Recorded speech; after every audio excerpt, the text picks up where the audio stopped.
नमस्कार। तो आज हम पढ़ रहे हैं काले मेघा पानी दे धर्मवीर भारती की। सबसे पहले पाठ की रूपरेखा। मूल रूप से व्यक्ति स्वतंत्र मानवीय संकट एवं रोमानी चेतना के रचनाकार धर्मवीर भारती के गद्य लेखन में सहजता एवं आत्मीयता है। यहाँ प्रस्तुत पाठ में उन्होंने लोक में प्रचलित विश्वास तथा विज्ञान के द्वंद्व को चित्रित किया है। इस पाठ में लेखक और उसकी जीजी क्रमशः विज्ञान और विश्वास के प्रतीक हैं। लेखक विज्ञान को मानने वाला है, लेकिन समाज के रीति रिवाजों को भी महत्व देता है। लेखक का मानना है कि जिन चुनौतियों का हल विज्ञान नहीं निकाल पाता, उसका हल भी समाज ढूंढने का प्रयास करता रहता है। प्रस्तुत संस्मरण में लेखक का मानना है कि विज्ञान का अपना तर्क है और विश्वास की अपनी सामर्थ्य। इसमें कौन कितना सार्थक है, यह प्रश्न पढ़े लिखे समाज को उद्वेलित करता रहता है। इस पाठ से यह निष्कर्ष निकालना बड़ा कठिन है कि विज्ञान का सत्य बड़ा है या सहज प्रेम का रस, या दोनों। काले मेघा पानी दे। उन लोगों के दो नाम थे, इंद्रसेना या मेंढक मंडली। बिल्कुल एक दूसरे के विपरीत। जो लोग उनके नग्न स्वरूप शरीर, उनकी उछल कूद, उनके शोर शराबे और उनके कारण गली में होने वाले कीचड़ कादों से चिढ़ते थे, वे उन्हें कहते थे मेंढक मंडली। उनकी अगवानी गालियों से होती थी। वे होते थे 10-12 बरस से 16-18 बरस के लड़के, सांवला नंगा बदन, सिर्फ एक जांघिया या कभी कभी सिर्फ लंगोटी। एक जगह इकट्ठे होते थे। पहला जयकारा लगता था, बोल गंगा मैया की जय। जयकारा सुनते ही लोग सावधान हो जाते थे। स्त्रियां और लड़कियां छज्जे बारजे से झांकने लगती थी। बारजे से अड़ते बेटा छत पर मुंडेर के साथ वाली जगह, ठीक है। और यह विचित्र नंग धड़ंग टोली उछलती कूदती समवेत पुकार लगाती थी, काले मेघा पानी दे, गगरी फूटी बेल प्यासा, पानी दे गुड़दानी दे, काले मेघा पानी दे। गुड़दानी से मतलब है यहाँ पे बेटा गुड़, गेहूं व चने का बना हुआ लड्डू। उछलते कूदते एक दूसरे को धकियाते ये लोग गली में किसी दुमोहल्ले मकान के सामने रुक जाते। पानी दे मैया, इंद्रसेना आई है। और जिन घरों में आखिर जेठ या शुरू आषाढ़ के उन सूखे दिनों में पानी की कमी भी होती थी, जिन घरों में के कुएं भी सूखे होते थे, उन घरों से भी सहेज कर रखे हुए पानी में से बाल्टी या घड़े भर कर बच्चे इन को सर से पैर तक तर कर दिया जाता था। ये भीगे बदन मिट्टी में लोट लगाते थे। पानी फेंकने से पैदा हुए कीचड़ से लथपथ हो जाते थे। हाथ पांव, बदन, मुंह, पेट सब पर गंदा कीचड़ मलकर फिर हाँक लगाते, बोल गंगा मैया की जय। और फिर मंडली बांधकर उछलते कूदते अगले घर की ओर चल पड़ते, बादलों को टेरते, काले मेघा पानी दे। वे सचमुच ऐसे दिन होते जब गली मोहल्ला, गांव, शहर, हर जगह लोग गर्मी में भून भून कर त्राहिमाम कर रहे होते हैं। जेठ के 10 तपा बीतकर आषाढ़ का पहला पखवाड़ा भी बीत चुका होता, पर क्षितिज पर कहीं बादल की रेख भी नहीं दिखती होती। कुएं सूखने लगते। नलों में एक तो बहुत कम पानी आता, और आता भी तो आधी रात को भी पानी खोलता हुआ पानी हो। शहरों की तुलना में गांव में और भी हालत खराब होती थी।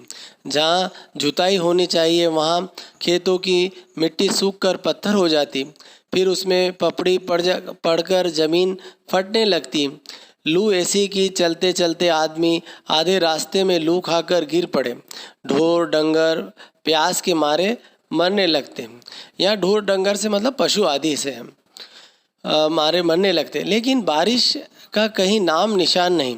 ऐसे में पूजा पाठ कथा विधान सब करके लोग जब हार जाते तब अंतिम उपाय के रूप में निकलती है इंद्र सेना। वर्षा के बादलों के स्वामी है इंद्र, और इंद्र की सेना टोली बांधकर कीचड़ में लथपथ निकलती, पुकारते हुए मेघों को, पानी मांगते हुए प्यासे गलों और सूखे खेतों के लिए पानी की आशा पर जैसा सारा जीवन आकर टिक गया हो। बस एक बात मेरे समझ में नहीं आती थी कि जब चारों ओर पानी की इतनी कमी है तो लोग घर में इतनी कठिनाई से इकट्ठा करके रखा हुआ पानी बाल्टी भरकर इन पर क्यों फेंकते हैं। कैसी निर्मम बर्बादी है पानी की। देश की कितनी क्षति होती है। इस तरह के अंधविश्वासों से कौन कहता है कि है इन्हें इंद्र की सेना। अगर इंद्र महाराज से यह पानी दिलवा सकते हैं तो खुद अपने लिए पानी क्यों नहीं मांग लेते। क्यों मोहल्ले भर का पानी नष्ट करवाते घूमते हैं। नहीं, यह सब पाखंड है, अंधविश्वास है। ऐसे ही अंधविश्वासों के कारण हम अंग्रेजों से पिछड़ गए और गुलाम बन गए। मैं असल में था तो इन्हीं मेंढक मंडी वालों की उम्र का, पर कुछ तो बचपन के आर्य समाजी संस्कार थे और एक कुमार सुधार सभा कायम हुई थी, उसका उपमंत्री बना दिया गया था। सो समाज सुधार का जोश कुछ ज़्यादा ही था। अंधविश्वासों के खिलाफ तो तर्कस में तीर रखकर घूमता रहता था, मगर मुश्किल यह थी कि मुझे अपने बचपन में जिससे सबसे ज़्यादा प्यार मिला वे थी जीजी।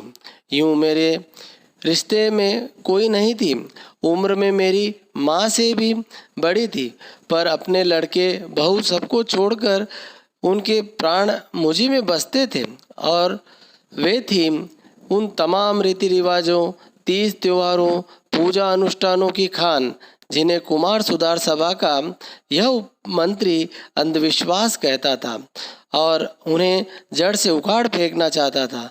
पर मुश्किल यह थी कि उनका कोई पूजा विधान, कोई त्योहार अनुष्ठान मेरे बिना पूरा नहीं होता था। दिवाली है तो गोबर और कोड़ियों से गोवर्धन और सतिया बनाने में लगा हूँ। जन्माष्टमी है तो रोज़ 8 दिन की झांकी तक को सजाने और पंजेरी बांटने में लगा हूँ। हर छठ है तो छोटी रंगीन कुल्हड़ियों में भूजा भर रहा हूँ। किसी में भुना चना, किसी में भुनी मटर, किसी में भुने अरवा चावल, किसी में भुना गेहूँ। जी यह सब मेरे हाथों से कराती ताकि उनका पुण्य मुझे मिले, केवल मुझे। लेकिन इस बार मैंने साफ इनकार कर दिया। नहीं फेंकना है मुझे बाल्टी भर कर पानी इन गंदी मेंढक मंडली पर। जब जीजी बाल्टी भर कर पानी ले गई, उनके बूढ़े पाँव डगमगा रहे थे, हाथ कांप रहे थे, तब मैं भी अलग मुंह फुलाए खड़ा रहा।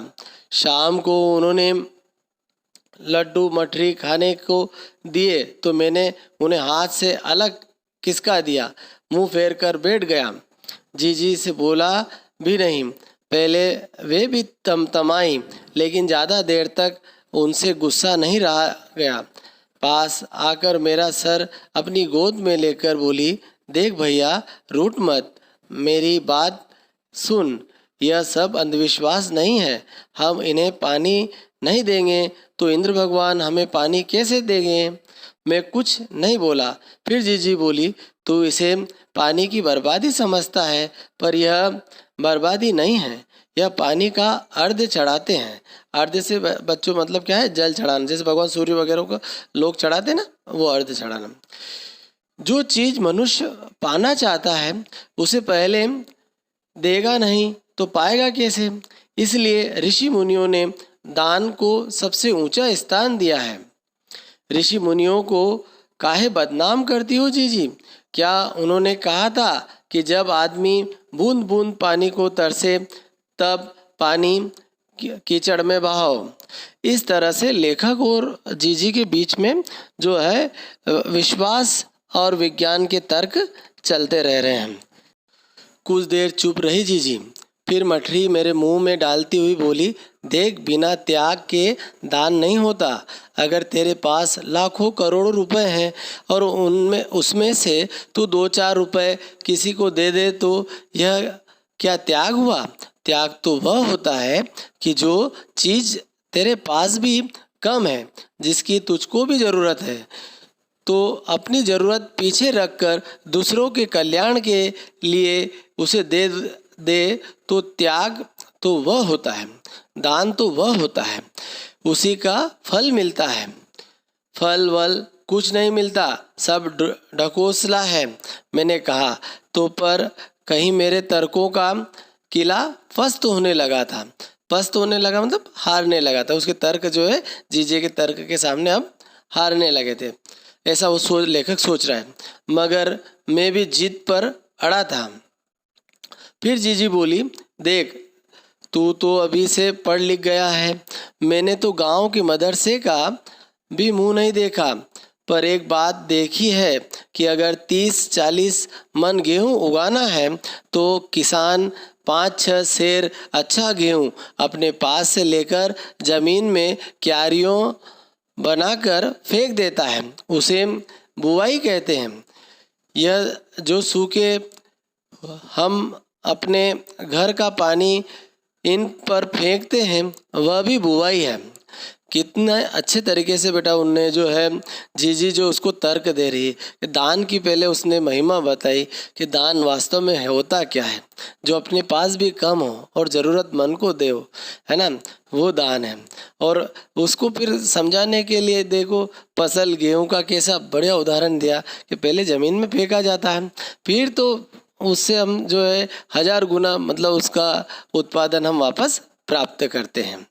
ठीक है, आगे देखते हैं।